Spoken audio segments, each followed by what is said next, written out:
उम्मेद भवन पैलेस का नाम तो आप सबने ही सुना होगा। जी हाँ, बीते दिनों ही बॉलीवुड और हॉलीवुड में धाक जमाने वाली प्रियंका चोपड़ा ने अपने बॉयफ्रेंड निक जोनस के साथ 7 फेरे यहीं लिए थे। प्रियंका के अलावा कई विदेशी और देसी जोड़ों ने भी उम्मेद भवन में साथ जीने मरने की कस्में खाई हैं। अब अगर हम कहें कि यूपीए सरकार की मनरेगा की योजना कहीं ना कहीं राजा उम्मेद सिंह की देन है और इस योजना का सबसे पहला कार्य उम्मेद भवन से शुरू हुआ, तो यकीनन आपको यकीन नहीं होगा।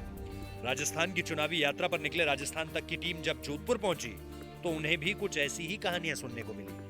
कहते हैं यूपीए सरकार की सबसे बड़ी योजना मनरेगा जोधपुर के इसी उम्मेद भवन की देन है। जब इस इलाके में 1943 के आसपास भयावह अकाल आया था तो उस समय के तत्कालीन राजा उम्मेद सिंह ने काम के बदले अनाज योजना चलाई थी। उसके बदले इस उम्मेद भवन को बनाया गया था जिसमें 15 वर्ष लगा था।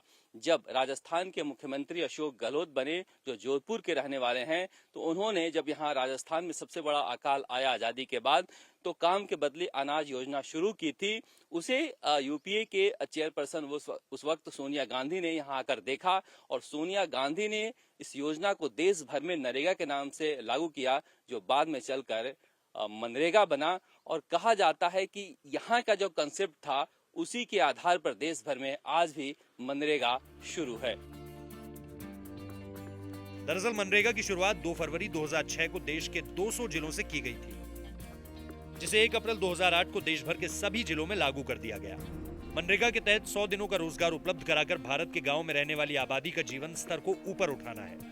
2014 की वर्ल्ड डेवलपमेंट रिपोर्ट में वर्ल्ड बैंक ने इस योजना को ग्रामीण विकास का उत्कृष्ट उदाहरण बताया था।